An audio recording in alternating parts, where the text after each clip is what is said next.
어떻게 추석 명절을 잘 보내셨는지요? 별로 잘 못 보내신 표정 같습니다. 예. 9월은 뭐 여러 가지 계절을 이렇게 수식어를 많이 달죠. 가을이라고 하는 명제가 있기 때문에 그렇겠지만, 신앙적으로 봐서도 참 은혜의 9월이다. 이렇게도 표현을 하기도 합니다. 하여튼 추석 명절 잘 보내고 다시 이렇게 교회에서 이렇게 보게 돼서 감사합니다. 지금 영상으로 가정에서 예배를 드리고 있는 우리 에일가족 여러분들 살롬으로 인사드립니다. 멀리 외국에서 그리고 또 타지에서 또 영상으로 예배 드리고 있는 가족 여러분들 평안을 기원합니다. 어느 곳에서든지 정성을 다해서 예배를 드리시고 그리고 함께 여기에 있는 우리 성도들과 같은 마음으로 하나님 앞에 예배자의 모습으로 쓰게 되면 같은 은혜가 또 주어지리라 이렇게 믿습니다. 오늘 오순절이 지난 다음에 18번째 맞이하는 주일이기도 합니다. 그리고 2021년도에는 39번째의 주일이기도 합니다.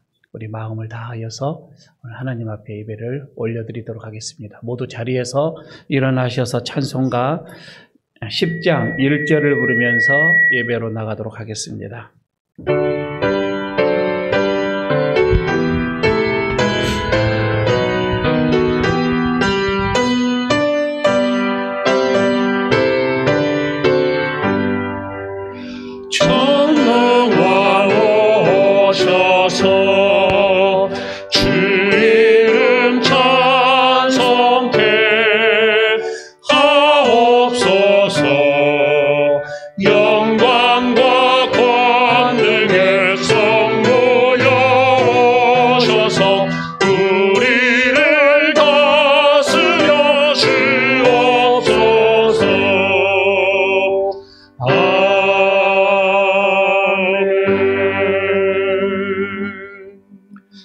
만군의 여호와여, 주의 장막이 어찌 그리 사랑스러운지요.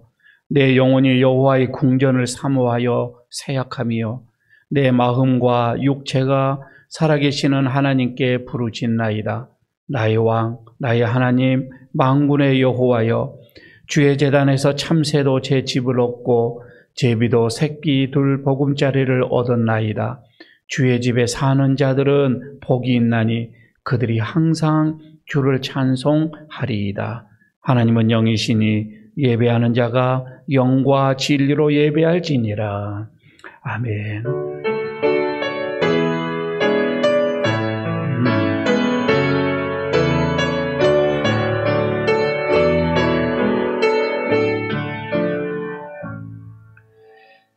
사랑이 많으신 하나님, 저희들을 존귀한 하나님의 자녀로 부르시고 말씀을 따라 복 있는 사람의 길을 걸어가게 하시니 감사합니다. 때로는 우리가 걸어가는 인생길에 큰 슬픔과 괴로움도 있었지만 하나님께서는 우리에게 때를 따라 돕는 은혜를 주셔서 언제나 승리하게 하셨습니다.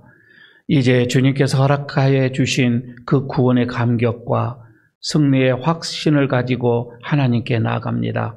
주일에 거룩하게 구별하여 드려지는 우리의 예배를 흡양하여 주시고 홀로 영광을 거두어 주옵소서. 예수님 이름으로 기원하옵나이다. 아멘. 계속해서 우리가 하나님 앞에 우리의 죄를 고백하는 시간을 갖도록 하겠습니다. 일주일 동안 내 삶을 돌이켜보시고 내 마음 속에 내 생각 속에 예배에 합당하지 못했던 것, 또 순종하지 못했던 삶이 있으면 이 시간 우리의 마음을 돌이키며 주님 앞에 다시금 회개하도록 하겠습니다. 묵묵히 기도합니다.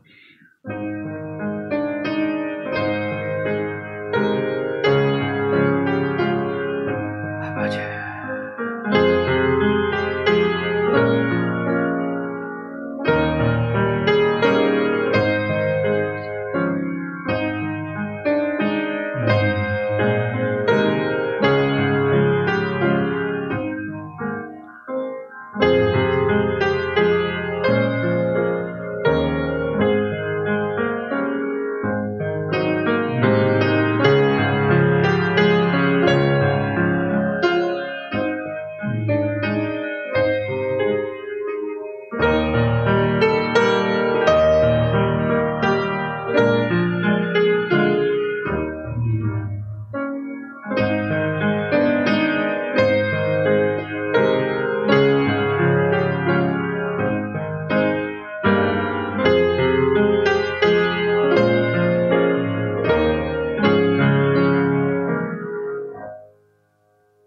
모든 인생을 섭리하시는 하나님, 지난 한 주간 하나님의 말씀과 뜻을 저버리고 완악한 마음으로 살았던 저희들을 용서해 주옵소서. 저희들은 요나처럼 하나님께서 주신 전도의 사명을 버리고 정반대로 가는 배를 타고자 했습니다. 고멜처럼 음란한 마음에 사로잡혀 주님께서 주시는 삶의 터전을 버리고 정욕을 따라 먼 곳으로 가고자 했습니다. 집을 나간 탕자처럼 하나님의 곁을 떠나 허랑방탕하며 귀하고 소중했던 믿음의 유업들을 허비하며 지냈습니다. 그 결과로 우리의 삶에 오늘과 같은 큰 고통이 찾아왔으나 저희들은 아직도 완악한 마음을 버리지 못하고 이렇게 하나님께 돌아가기를 미루고 있었습니다. 저희들의 결심만으로는 주님께로 나아가지 못하오니 자비하신 주님, 우리에게 친히 다가와 오셔서 우리의 모든 죄를 용서하여 주시고 성령으로 충만하게 하여 주셔서 주의 자녀의 모습으로 회복시켜 주시옵소서. 예수님의 이름으로 이 고백에 기도를 드립니다. 아멘. 내가 높고 거룩한 곳에 있으며 또한 통회하고 마음이 겸손한 자와 함께 있나니 이는 겸손한 자의 영을 소생시키며 통회하는 자의 마음을 소생시키려 함이라. 아멘. 사도신경으로 우리의 신앙을 고백합니다. 나는 전능하신 아버지 하나님 천지의 창조주를 믿습니다. 나는 그의 유일하신 아들 우리 주 예수 그리스도를 믿습니다.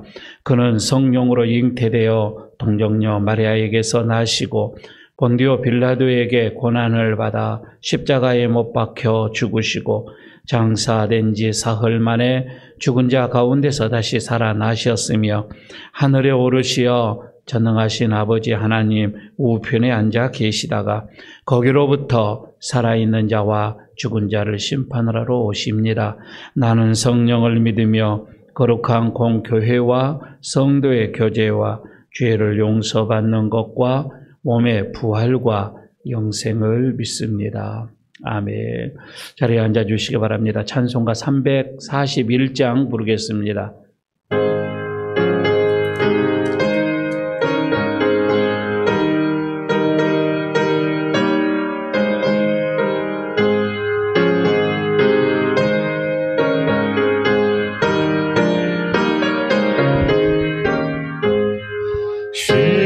십자가를 내가 지고 주를 따라갑니다. 이제부터 예수로만 나의 법에 삼겠네. 세상에서 무기 영광 모두 잃어버려도 주의 평안 내가 받고 영생 복을 받겠네. 주도 곤욕 당했으니 나도 곤욕 당하리. 세상 사람 간사하나 예수 진실하도다. 예수 나를 사랑하사 빛난 얼굴 보이며 원수들이 미워해도 염려할 것 없겠네. 내가 핍박당할 때에 주의 품에 안기고 세상 고쳐 당할수록 많은 위로 받겠네. 주가 주신 기쁨 외에 기뻐할 건 무엇냐. 주가 나를 사랑하니 기뻐할 것뿐일세. 아멘. 정신철 집사님 기도 인도합니다.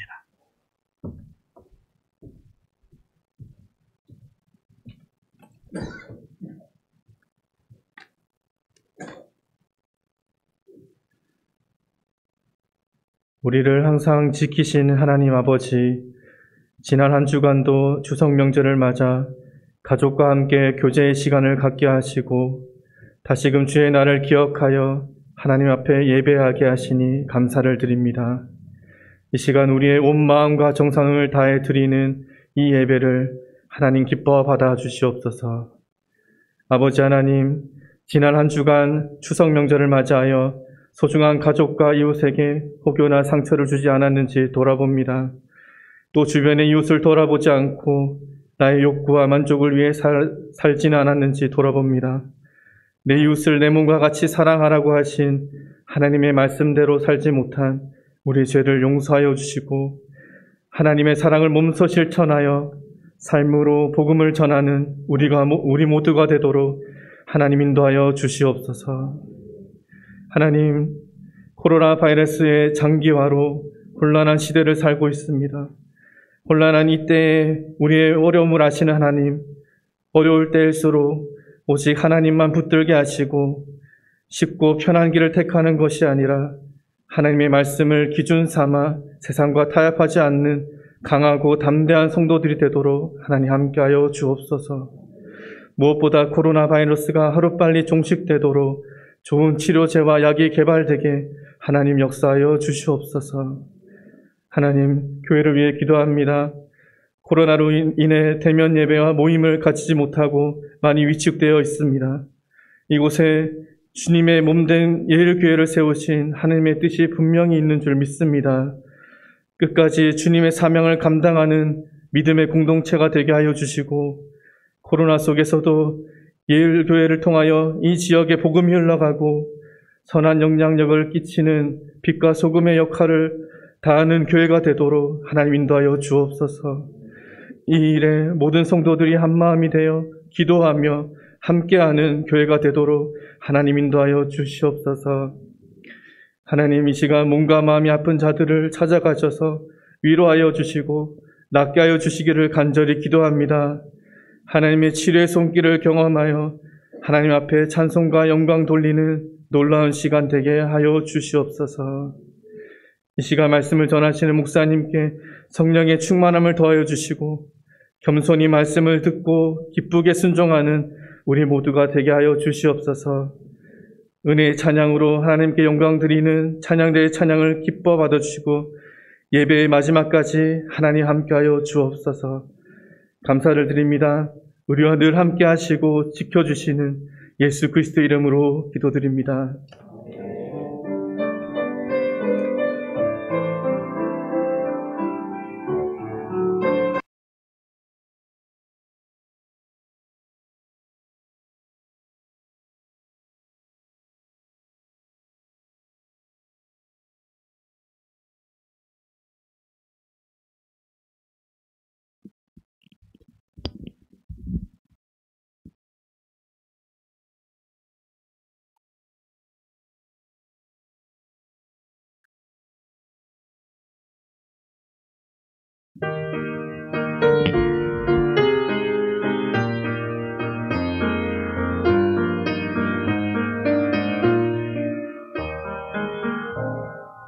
주와 같이 길 가는 것 즐거운 일 아닌가. 우리 주님 걸어가신 발자취를 밟겠네. 한 걸음 한 걸음 주 예수와 함께 날마다 날마다 우리 걸어가리.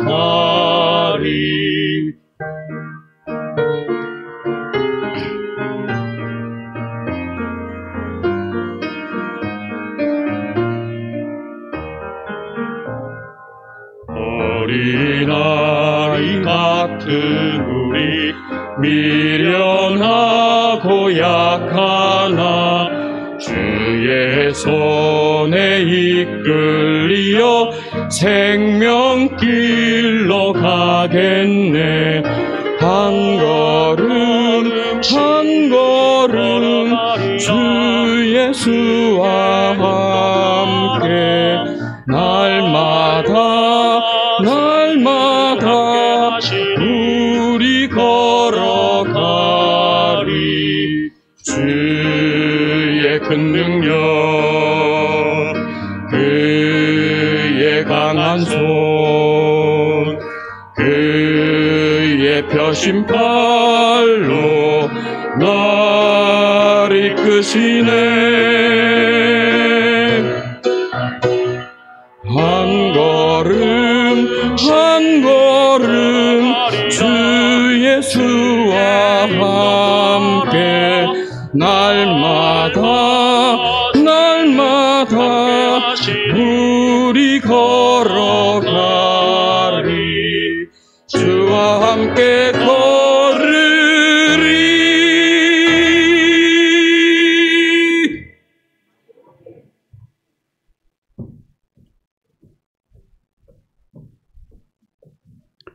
감사드립니다.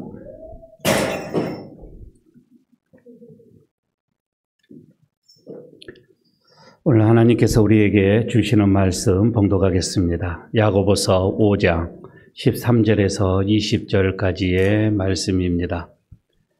제 성경은 신약성경 376쪽입니다.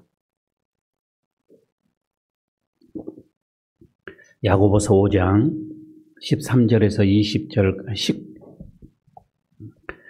20절까지입니다. 제가 봉독하겠습니다. 너희 중에 고난당하는 자가 있느냐? 그는 기도할 것이요. 즐거워하는 자가 있느냐? 그는 찬송할지니라. 너희 중에 병든 자가 있느냐? 그는 교회의 장로들을 청할 것이요. 그들은 주의 이름으로 기름을 바르며 그를 위하여 기도할지니라. 믿음의 기도는 병든 자를 구원하리니 주께서 그를 일으키시리라. 혹시 죄를 범하였을지라도 사하심을 받으리라. 그러므로 너희 죄를 서로 고백하며 병 낫기를 위하여 서로 기도하라. 의인의 간구하는 역사하는 힘이 큼이니라. 엘리야는 우리와 성정이 같은 사람이로되 그가 비가 오지 않기를 간절히 기도한 적 3년 6개월 동안 땅에 비가 오지 아니하고 다시 기도하니 하늘에 비를 주고 땅이 열매를 맺었느니라. 내 형제들아, 너희 중에 미혹되어 진리를 떠난 자를 누가 돌아서게 하면 너희가 알 것은 죄인을 미혹된 길에서 돌아서게 하는 자가 그의 영혼을 사망에서 구원할 것이며 허다한 죄를 덮을 것임이라. 아멘. 우리 옆에 있는 분들과 인사 한번 나누도록 하십시다. 한 주일 동안 평안하셨습니까? 인사 한번 하시고요. 예, 말씀의 은혜를 받으십시다. 인사 한번 하시고요.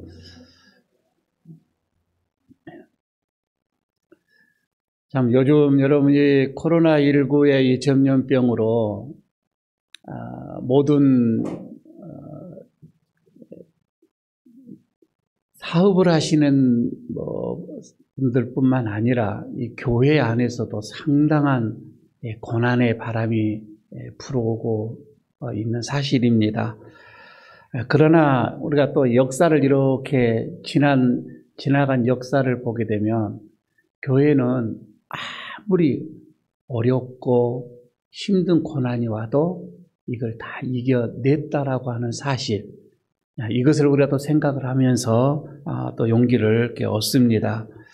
사실 우리나라의 이 복음을 받아들여지는 시기는 그렇게 오래되지는 않습니다. 짧은 시기이지만은 그러나 이 고난은 정말 많았어요. 그러나 그 고난도 다 이겨냈고요.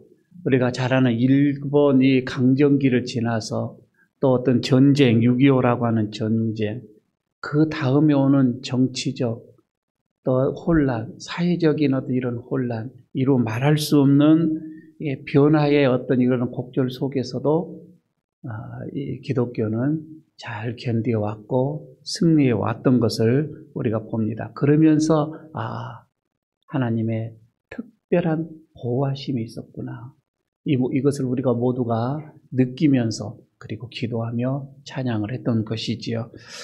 그러나 이 한국 교회는 교회가 많아지고 또 성도의 수가 급하게 이렇게 상승하면서 이에 따른 부작용도 많은 문제가 또 있는 것도 또한 사실인 것 같습니다. 영성이 극도로 쇠퇴해져 가죠.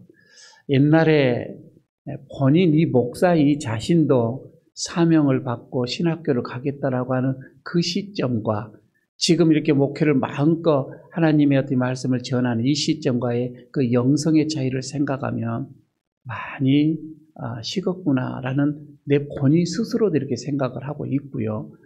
우리 선배님들의 어떤 그 영성을 생각해 보면 요즘에 우리들의 영성은 정말 식어도 이렇게 식었나 싶을 정도로의 영성으로 쇠퇴의 길을 걸었죠.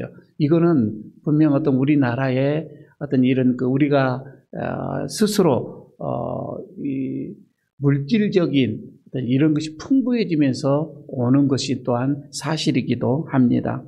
너무 타성에 젖어 있는 이런 교회나 이 성도들을 향하여서 밖에서는 거침없이 개혁의 소리를 교회가 이러면 안 된다라고 하는 질타의 어떤 이런 소리가 들려오기도 합니다.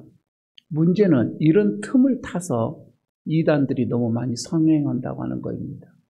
교회가 뜨거울 때는 그러진 않는데 좀 교회가 식어져 가고 교회가 힘이 없어져 갈 때는 어김없이 이단들이 많이 생겨나게 되어집니다. 그러면서 교회는 더 큰 위기를 맞이하게 되어지지요.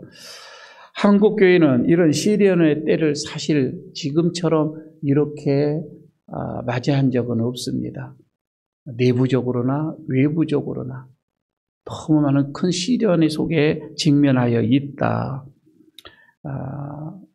비난, 사회로부터 받는 이 비난의 문제가 아니라 그것을 뛰어넘어서 우리 내부 안에서도 이거는 교회가 아주 급하게 쇠퇴의 길로 이제 접어들었다.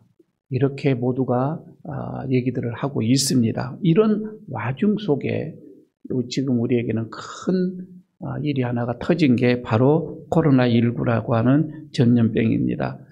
사실 교회 안에서도 여러분 우리 모두가 이것은 뭐 금방 사라지는 하나의 질병이려니 이렇게 생각을 했습니다. 왜? 과거에 사스랄지 메르스랄지 이런 전염병이 왔다가 금방 사라졌기 때문에 이것도 뭐 금방 사라지지 않겠느냐라고 우리가 이렇게 생각을 했던 것이지요.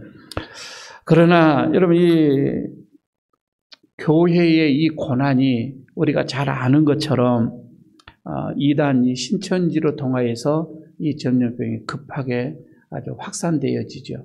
그런데 이 밖에서는 교회하고 이 이단 신천지를 구분을 하지를 못합니다. 그냥 교회라고 이렇게 그들은 교회가 전염병을 이렇게 확산시키는 하나의 모임단체라 이렇게 그냥 생각을 해버렸던 것이지요. 그 뒤로부터 여러분 크고 작은 확진자가 발생할 때마다 이것을 교회와 연관을 시키면서 거론을 했습니다. 너무 무분별하게 공격을 받게 되어졌던 거이고 교회는 아무 말도 못하고 당하는 그런 일이 처하게 됐던 거이죠. 그래서 사실 한국교회가 자발적으로 예배를 여러분 폐하는 예배를 드리지 못하는 성전 예배를 중단을 하고 온라인 예배로 전환을 하게 되어졌습니다. 사실 지금까지 이런 적이 없거든요. 우리나라의 역사에 기독교의 역사에 이런 일이 없었다 이 말입니다. 처음 겪는 예배, 비대면이라고 하는 새로운 용어가 이렇게 나오게 됐던 것이고요. 목사뿐만 아니라 모든 성도들도 여러분 이 비대면 예배를 통하여서 많은 염려, 그리고 근심, 그리고 마음속에서 당황 이런 것을 여러분 우리는 떨쳐버릴 수가 없습니다. 그러나 이내 우리는 고난받은 자이고 우리는 병든 자임을 우리는 잘 알고 있습니다. 그래서 우리는 하나님 앞에 엎드려서 기도하게 되어지는 거이죠. 우리가 고난당할 때 하나님 앞에 기도하고 내가 병들었기 때문에 영적으로 병들었기 때문에 또 우리는 하나님 앞에 기도를 하게 되어집니다. 교회 목사, 장로들을 비롯하여서 온 교인들이 주님의 이름으로 하나님 앞에 치유의 역사를 달라고 기도를 하고 있습니다. 여러분, 이런 제한적인 이런 예배, 이것을 여러분 우리가 드리는, 어떻게 보면은 이 시기가 언제 끝날지를 모르지만은 우리는 스스로 거리를 이렇게 두어 가면서 솔선수범을 해보려고 부단히 노력을 하고 있습니다. 마음껏 여러분 찬송도 부르지 못합니다. 마스크라고 하는, 여러분 이것 때문에 울려 퍼지지 못하는 이 찬송을 여러분 우리가 응얼거리면서 부르게 되어지고요. 기도도 마음껏 드리지 못하면서 하나님 앞에 그냥 낮추어서 기도할 뿐입니다. 여러분, 오늘 이 본문 그 15절에서 보게 되면 이런 말씀이 나오지 않습니까? 믿음의 기도는 병든 자를 구원하리니 주께서 그를 일으키시리라. 믿음의 기도는 병든 자를 낫게 한다. 하나님께서 분명하게 그 믿음의 기도를 들으시고 일으키실 것이다. 이렇게 말씀을 하시는데, 여러분 우리가 하나님 앞에 진정으로 먼저 우리의 허물을 고백을 해야 합니다. 하나님 앞에서 원치 않는 것을 먼저 고백을 해야 하고, 예배가 막히고 한국 교회가 이렇게 병들어 버렸던 거, 여러분 이거에 대해서 우리가 신실한 마음으로 우리가 믿음의 생활을 신실하게 하지 못함이요 라고 하는 이런 고백이 먼저 우리에게 있어야 한다 이 말입니다. 이게 여러분 우리가 병을 고치고 다시금 새롭게 태어날 수 있는 첫 번째 길이기도 합니다. 그러나 여러분, 저는 오늘 이 본문을 이렇게 보면서 첫 번째 생각해 볼 것은, 우리가 이렇게 기도를 한다고 해서 고통이 뭐 이렇게 쉽게 물러갈 수 있느냐 이거예요. 그렇지가 않더라 이 말입니다. 고통이 쉽게 사라지지 않기 때문에 사실 여러분 한국 교회의 안에서도 이 갈등이 많이 고조되어져 가는 것도 사실입니다. 여러분, 이 질병대책이라고 하는 정부의 기관이 있습니다. 이런 병들이 성행을 하게 되면 질병본부에서 지시가 이렇게 내려오게 되어지죠. 그런데 어떤 교회에서는 왜 교회에만 이렇게 모임을 제한하느냐 하면서 질병본부에다가 항의를 하는 그런 교회들이 많이 있습니다. 그러나 또 더불어서 한쪽에서는 우리 스스로 방역수칙을 지키고 이 시기를 잘 참아야 한다라고 하는 곳도 또 있습니다. 그러니까 고난의 시기에 서로 갈등이에요. 교회 안에서도 갈등이에요. 한쪽에서는 이렇게 가고 한쪽에서는 또 이쪽으로 가게 되어지고, 어떻게 보게 되면 이거는 그리스도인들의 어떤 바른 자세가 아니라고 봐집니다. 마음을 합하여서 이 고난을 극복하는 것이 올바른 자세가 아니겠는가, 이런 생각을 해봅니다.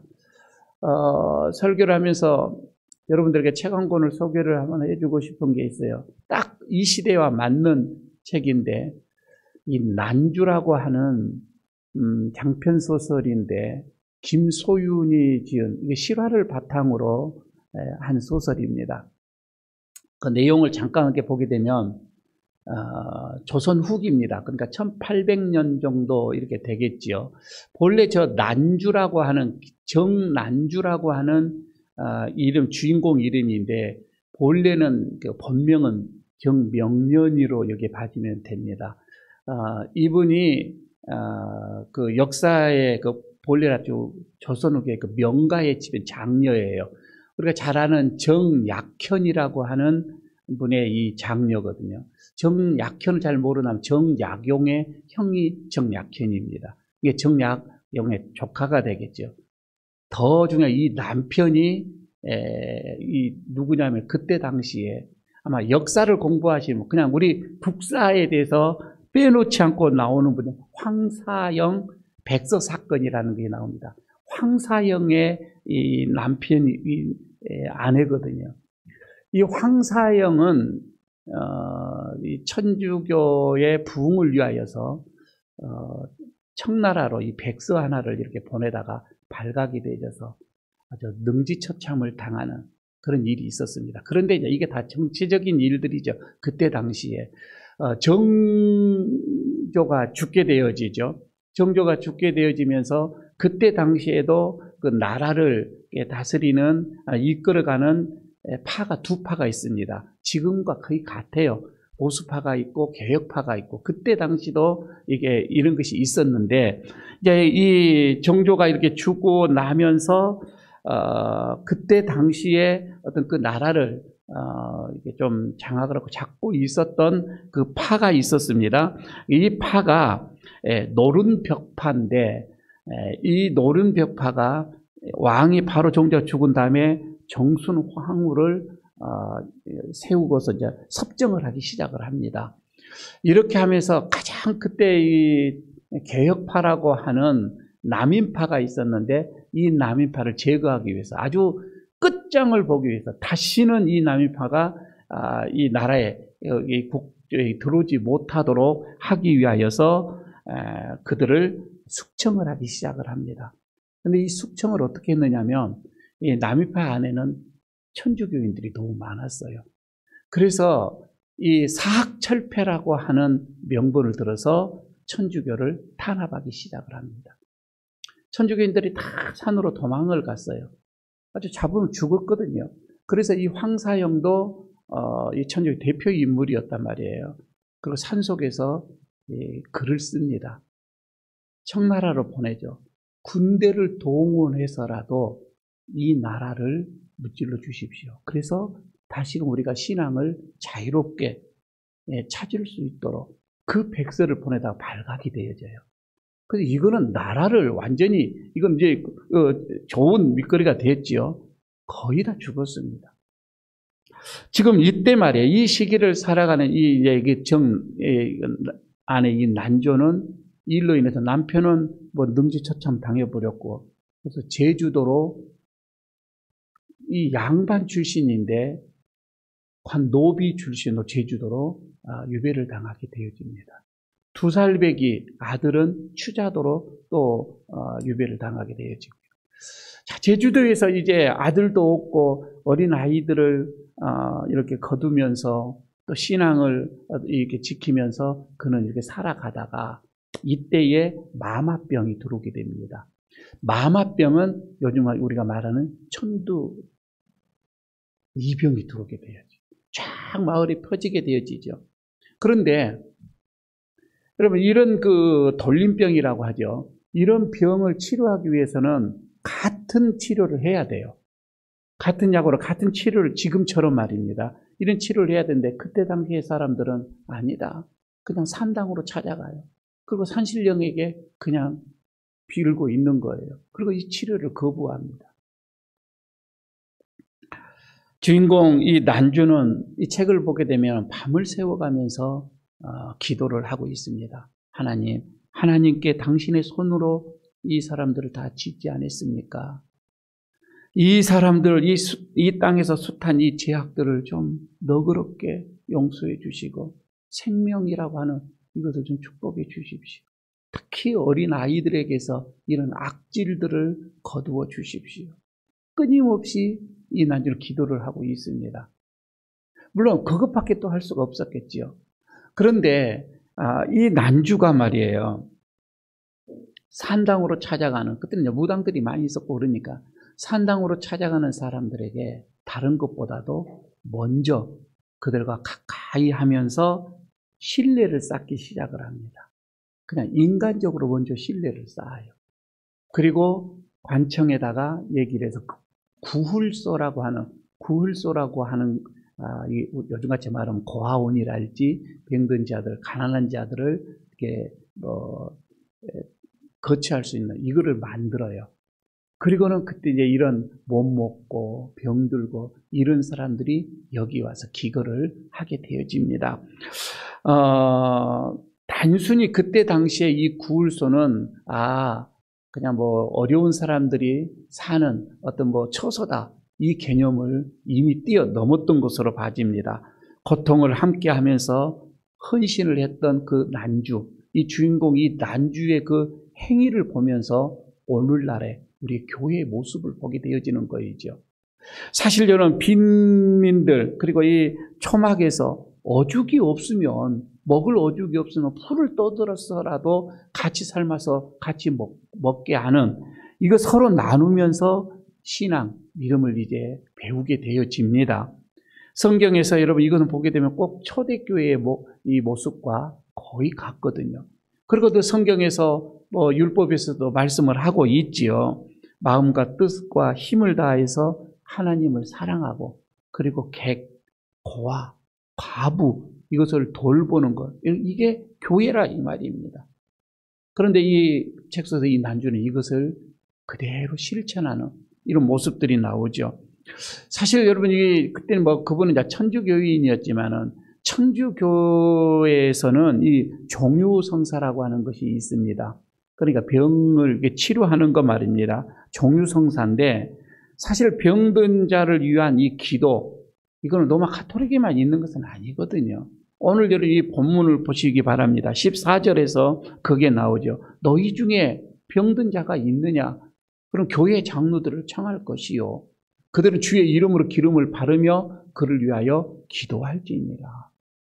오늘 이 본문 속에서도 이렇게 얘기를 하고 있습니다. 장로들을 청하라 이 말씀을 기도에 힘쓰는 사람들과 더불어서 이 치유의 이 기도, 치유를 위한 기도를 계속 노력해라. 이런 말씀이 되겠지요. 죽음 앞에서 기름을 발라라 그런 얘기가 아니라 생명을 살리기 위한 하나님의 은혜 이 말입니다. 그러니까 그때 이 기름이라고 하는 것은 이 고대 지역 그때 당시에는 이것을 하나의 어떤 그 치료의 약품으로 쓰여지기도 했습니다. 그러나 이 오늘 본문에서는 여기에서는 치유하시는 하나님의 은혜 이걸로 봐지는 거예요. 하나님의 은혜라 이 말입니다. 이거를 상징하고 있었던 거이지요. 그래서 성도들이 모여서 병든 사람들을 위하여서 함께 기도하고 합심 기도하고 하나님께서 이 건강을 위해 사람들에게 어떻게 보면은 내려주신 그 수단이 뭐냐? 하나의 기도다 이 말입니다. 여러분 건강을 위하여서 그리고 병의 치료를 위하여서 가장 강력한 약이 기도였다 이 말입니다. 두 번째는 여기서 또 생각을 해봅니다. 그러나 아무나 기도하면 되냐? 그게 아니라 의인의 기도는 반드시 응답을 받더라 이 말입니다. 이게 성경의 말씀이에요. 하나님의 말씀입니다. 여러분 16절을 보시기를 바랍니다. 그렇게 나오죠. 의인의 간구는 역사하는 힘이 큼이니이다. 여러분 이걸 믿으시면 아멘 하시기를 바랍니다. 의인의 기도는 역사하는 힘이 크다 이 말입니다. 그러니까 하나님께서는 어려운 자의 기도를 다 받으신다 이거예요. 그러니까 이것에서 우리는 생각합니다. 우리가 기도할 때마다 기도를 시작하려면 아이고 나 같은 죄인이 어떻게 기도를 하며 이런 죄인의 기도를 하나님께서 받으실까? 여러분 여기에 우리가 의구심을 갖고 기도하다가 그만 풀려버립니다. 여러분 그게 아니에요. 지금 여기서 어려운 자의 기도가 뭐예요? 하나님께서는요 우리가 믿으면 의인으로 여겨주신다 이 말입니다. 그게 여러분 창세기에서도 나오고 있지요. 아브라함을 향하여서 창세기 15장 6절에서 그렇게 말씀을 하고 있는 거예요. 아브라함이 여호와를 믿으니 여호와께서 그를 의로 여겼다 이렇게 말씀을 합니다.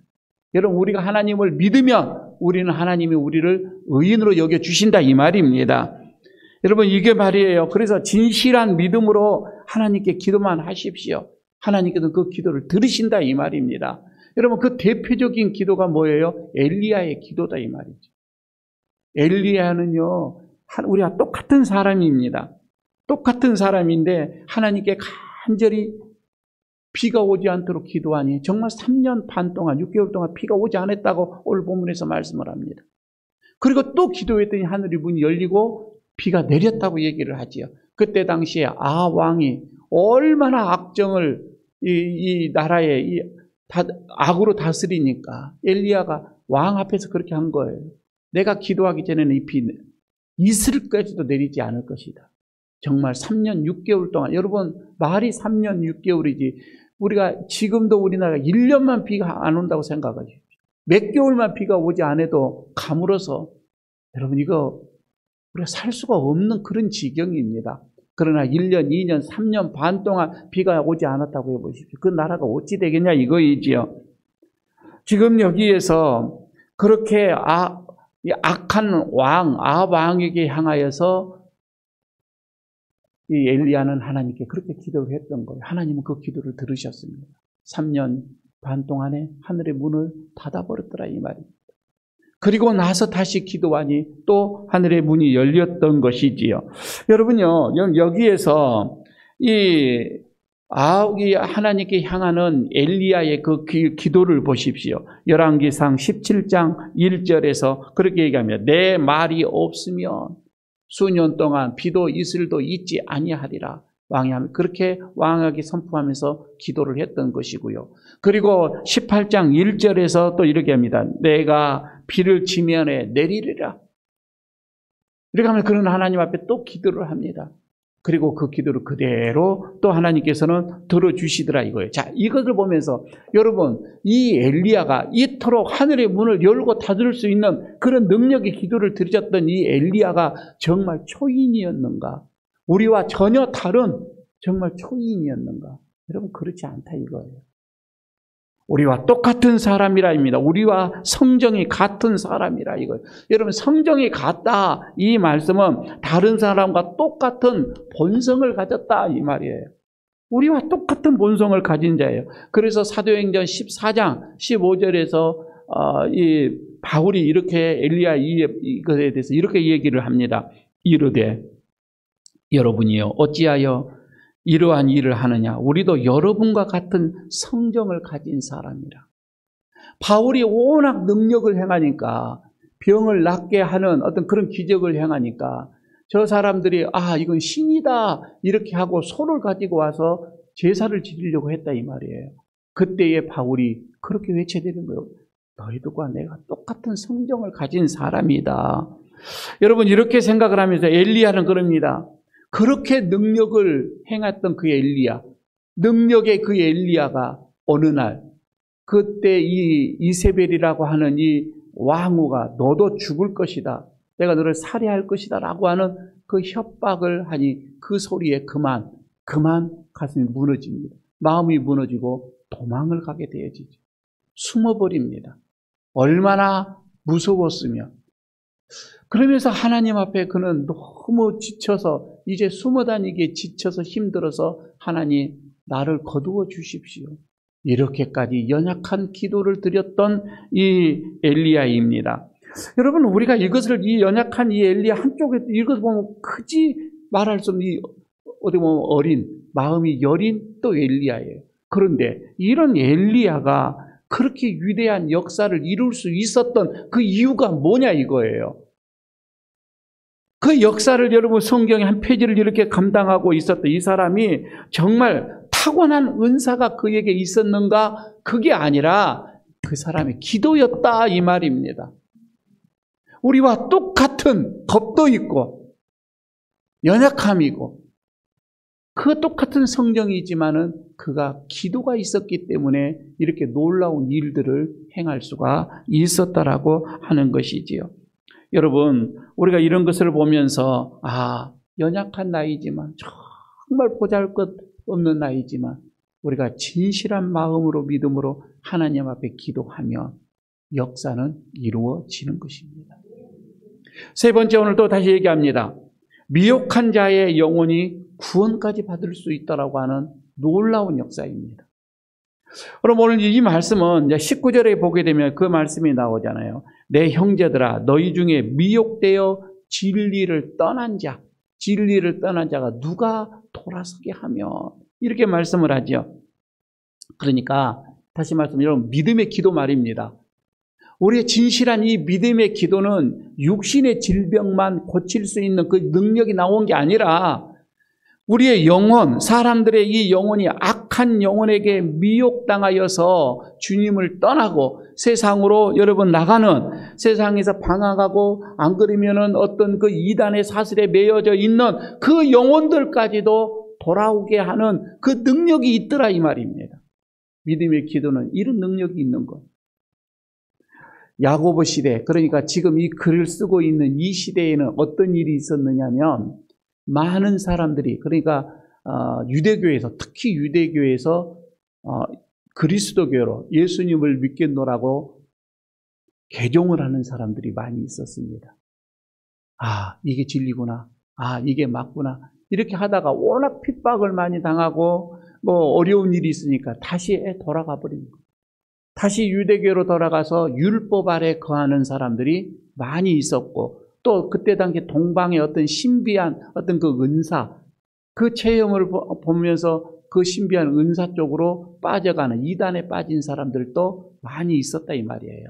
그런 사람들을 놓고서 지금 오늘 본문에서 말씀을 하고 있는 거이죠. 그런데 가만히 보면 오늘 지금 우리의 이 시대, 오늘날 우리의 시대에서도 성경의 말씀을 아주 교묘하게 이렇게 꽈가지고 비틀어서 사람들을 아주 이렇게 미혹하는 이단들이 많이 있음을 보게 됩니다. 가만히 보면 물론 조금만 더 여러분 우리가 정신 차리고 맑은 정신으로 영혼을 보게 되면 금방 보여요. 그러나 그렇지 못하면요, 그것도 똑같은 것 같아요. 그래서 그쪽으로 많이 가고 있거든요. 여러분, 함께 신앙생활 하던 형제들이 탈선하는 거, 이단으로 빠지는 거, 아, 이거는 개인적인 문제야 하고 여러분 우리가 그렇게 그들은 나와 아무런 상관이 없다라고 여러분 우리가 그렇게 치부해버리고 무관심해버리고 여러분 그들을 여러분 우리의 생각 속에서 우리의 어떤 기도 속에서 제외시켜버린다면 여러분 우리는 참된 그리스도인이 아니라고 하는 거예요. 우리의 그리스도인의 이 직무를 회피하고 있다라고 생각을 합니다. 여러분 그릇된 길로 가는 형제들을 바라보면서 그렇게 외쳤던 사도 바울의 그 모습이 생각이 납니다. 사도 바울이 뭐라고 했습니까? 로마서 9장 3절에서 이렇게 말을 합니다. 나의 형제, 곧 권력의 친척을 위하여서는 내 자신이 저주를 받아 그리스도에게서 끊어질지라도 원하는 내 형제가 돌아올 수만 있다면 내 형제가 내 친척들이 그리스도에게로 돌아올 수만 있다면 내가 차라리 그리스도 끊어진다 할지라도 나는 그거를 택하겠다. 바울이 이 정도까지 형제들을 사랑하는 마음이 있었습니다. 여러분, 사랑하는 형제이기에 우리는 예면할 수가 없습니다. 신앙의 이론이기 때문에 우리는 끝까지 그들을 위해서 우리가 기도를 해야 할 것이에요. 이렇게 행할 때에 여러분 내 이웃은 그 영혼의 사망에서 구원하게 될 것이라 이겁니다. 죄의 이 허물을 덮는 것은 여러분 뭘까? 사랑 외에는 없습니다. 그죠? 사랑 외에는 친구의 허물, 가족의 허물, 남편이나 아내의 허물 덮는 것은 사랑 외에는 없습니다. 내 어떠한 고유의 내 고상한 내 지식 가지고 내 인품 가지고 덮어지는 것이 아니라 이 말이에요. 사랑입니다. 그래서 베드로전서 4장 8절에서 그렇게 말을 하죠. 무엇보다도 뜨겁게 서로 사랑할지니 사랑은 허다한 죄를 덮느니라. 여러분, 이 말씀을 따라 우리가 이웃을 사랑하고 미혹된 그 영혼들을 위해서 기도하면서 그 영혼들이 다시 돌아오도록 우리가 사랑을 더 베푸시기를 바라겠습니다. 어떠한 상황이 닥쳐온다 할지라도 여러분 기도의 끈 놓지 마시기를 바랍니다. 그리고 진실한 마음으로 하나님 앞에 기도를 올리십시오. 그러면 하나님께서 우리 기도를 들으시고 의인의 기도를 들으시고 역사하는 힘이 있을 줄로 믿습니다. 한 주 동안 이런 은혜가 여러분들에게 있어지기를 축복합니다. 아버지 하나님, 오늘 우리의 삶이 참으로 고난과 역경과 시련이 몰아친다 할지라도 우리가 기도의 끈을 놓지 않고 하나님 앞에 신실하게 기도하기를 원합니다. 우리의 기도를 들으시고 우리의 기도로 통하여서 가정의 고난, 교회의 이 모든 고난들, 참으로 우리의 마음속에 있는 개인의 이런 모든 역경들, 이 모든 것이 다 떠나가게 하여 주시고 하나님께서 우리의 모든 질고의 병들을 치료하여 주시고 새롭게 덧입혀 주시고 이단에 빠져있는 영혼들까지도 돌아오게 하는 그런 놀라운 역사가 있게 하여 주시옵소서. 오늘도 기도합니다. 병석에서 하나님 앞에 부르짖으며 하나님의 은혜를 구하고 있는 우리 형제가 있습니다. 하나님, 그들을 불쌍히 여겨주시고 긍휼을 베풀어 주셔서 자리에서 속히 일어나게 하여 주시옵소서. 또한 물질로 인하여서 힘들어하고 있는 고난의 길을 걷고 있는 우리의 형제들 하나님께서 기억하여 주시고 모든 물질에서 자유함을 얻을 수 있도록 은혜를 더하여 주시옵소서. 자식으로 인하여서 고난을 당하고 있는 자들에게도 하나님께서 은혜를 베풀어 주셔서 우리의 기도를 들어주시고 우리 자녀들의 앞길을 형통한 길로 인도하여 주시옵소서. 다시금 우리 모두가 하나님 앞에 신실한 믿음의 기도를 올려드리는 그런 신실한 성도로 우리를 이끌어 주옵소서. 예수님 이름으로 기도드리옵나이다. 아멘. 찬송 드리겠습니다. 369장 부르면서 봉헌하도록 하겠습니다.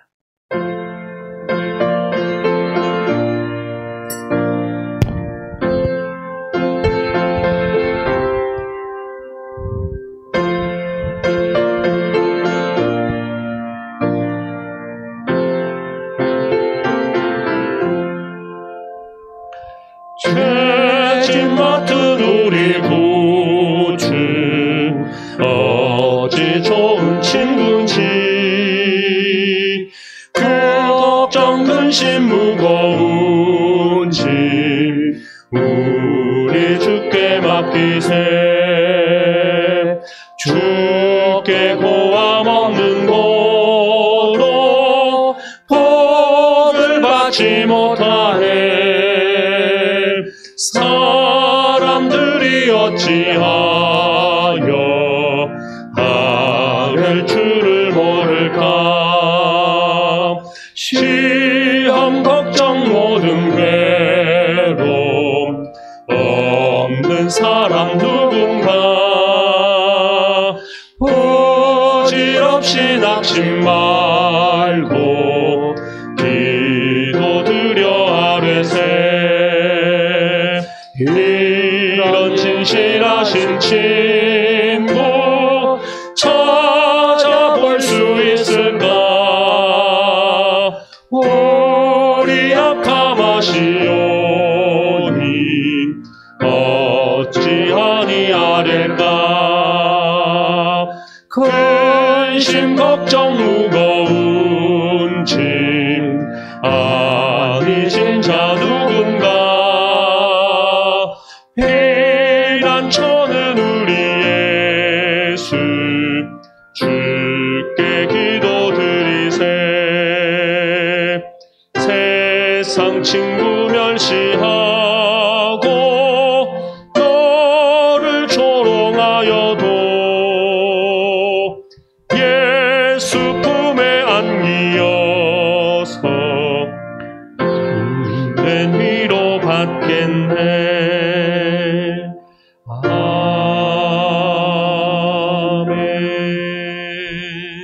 아버지 하나님, 이 시간 주의 사랑하는 성도들이 주의 전에 오르면서 정성으로 준비한 이 예물을 순서에 따라 주님 앞에 봉헌합니다. 드리우는 자들의 그 손길, 그 정성을 하나님께서 받아 주시기를 원합니다.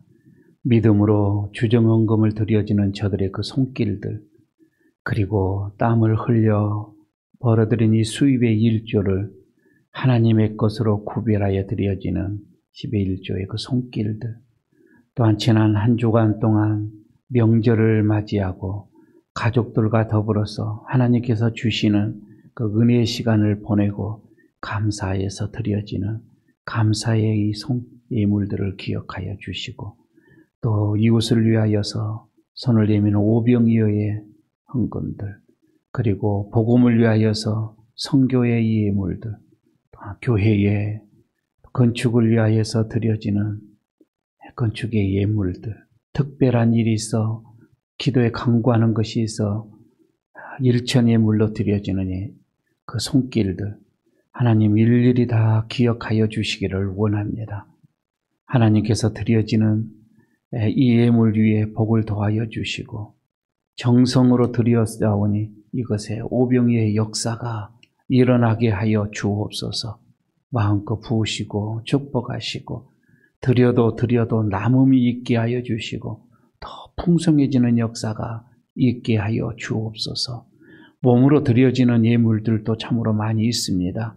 예배를 위하여서 수고를 수고하는 반주와 찬양과 기도와 그리고 영상과 안내와 또 헌물을 담당하는 저들의 믿음의 손길들과 또한 성전을 정결하게 청소하는 저들의 헌신과 강대상을 아름답게 수놓는 저들의 믿음의 손길들을 일일이 다 기억하여 주시고 하나도 남김없이 하나님께서 받으시고 하나님 영광을 받아주시되 하나님께서 그들의 모든 삶과 인생과 건강과 기업과 자녀들을 책임져 주시옵소서.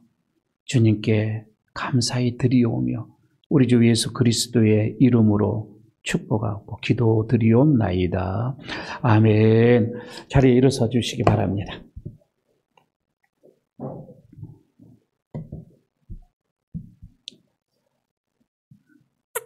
유탁의 말씀 드리도록 하겠습니다. 의인의 강구는 역사하는 힘이 크니니 엘리야처럼 믿음의 기도를 드리시기를 축복합니다. 어떤 상황이 닥쳐와도 긍휼과 사랑의 마음으로 주님께 기도하겠습니다. 아멘. 아멘. 620장 1절 보고 마치도록 합니다.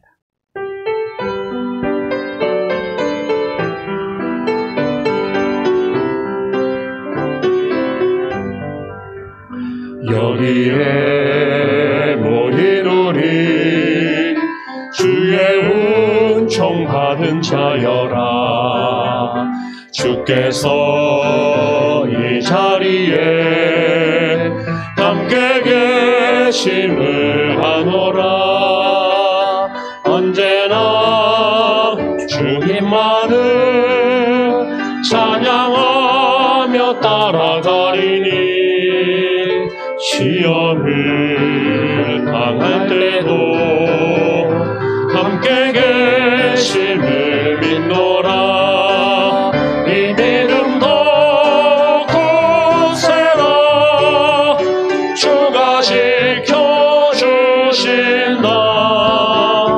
어두운 밤에도 주의 밝은 빛 인도하여 주신다.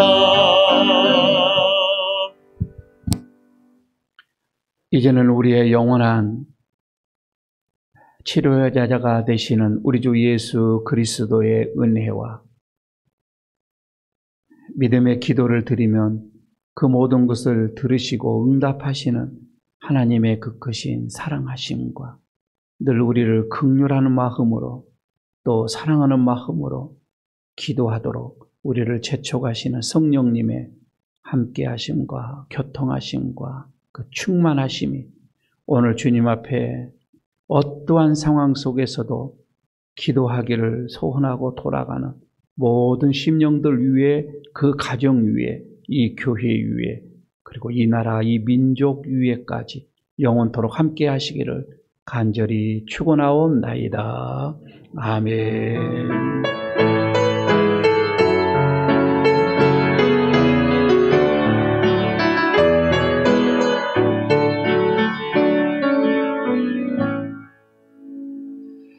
자리에 앉아주시기 바랍니다. 교회 소식 몇 가지 알려드리고 폐하도록 하겠습니다. 우리 옆에 있는 분들과 잠시 인사 한번 나누도록 하십시다. 어떠한 상황에서도 기도하십시다. 인사하시기 바랍니다.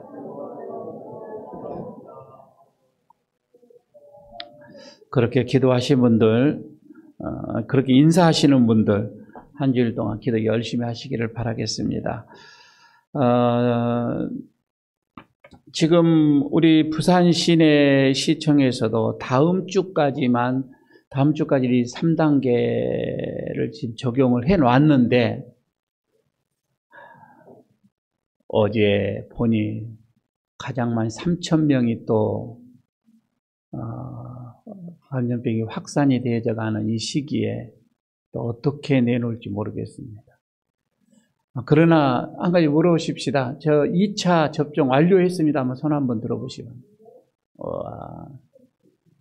거의 다 몇 사람, 서너 사람만 빼놓고 다 되는 것 같습니다. 좋아요. 오늘 당에서 잠시 좀 의논을 좀 갖도록 하겠습니다. 먼저 다음 주에는 재직회가 일단 있습니다.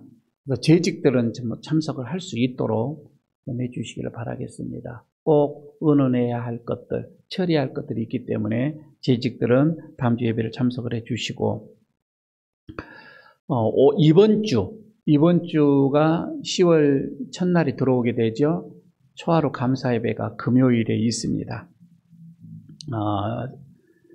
이번에는 4, 5, 6셀 리더 손 한번 들어보시기 바랍니다. 4, 5, 6셀. 예. 힘써 4, 5, 6셀은 이번 금요일에 새벽 기도는 다 나온다. 이렇게 동원해 주시기를 바라겠습니다. 당일은 예배 끝난 다음에 바로 목양식도 있겠고요. 다음 주, 아니죠. 이번 주 내일 모레 화요일, 본래 우리 그 총회가 2박 3일 뭐 이렇게 있는데 이번에는 그냥 하루로 이렇게 끝나게 되어집니다. 그리고 이 하루도 한 곳에서 다 하지 못하고 또 여러 큰 교회들과 분산해서 이렇게 간략하게 하는 걸로 이렇게 지금 됐습니다. 우리 총회를 위해서 성총회가 되도록 또 잘 마무리하도록 생각할 때 여러분들 기도해 주시기를 바라겠습니다. 교우 소식에서 우리 서승수 장로님 위해서 여러분 끝까지 조금씩 회복이 있다고 합니다. 여러분 힘써 기도해 주시기를 바라겠습니다. 한 주일 동안 건강관리 잘 하시고 나는 2차 맞았어 이제 나는 괜찮아 이러지 마시고 힘써 마스크 생활 잘 좀 하시고 사람들 많은 곳에 가급적이면 조금 한 주간만 더 참아주시면 좋을 것 같습니다. 한 주 동안 주의 은혜 가운데서 평안을 누리시기를 바라겠습니다. 헌금 온라인으로 보내주신 분들 자기 이름 확인해 주시기를 바랍니다. 가정에서 예배드리고 있는 애일교회 성도 여러분들 감사를 드립니다. 다음 주에는 또 볼 수 있는 얼굴들을 좀 봤으면 좋겠습니다. 한 주일 동안 평안하시기를 바랍니다. 예배를 마쳤습니다.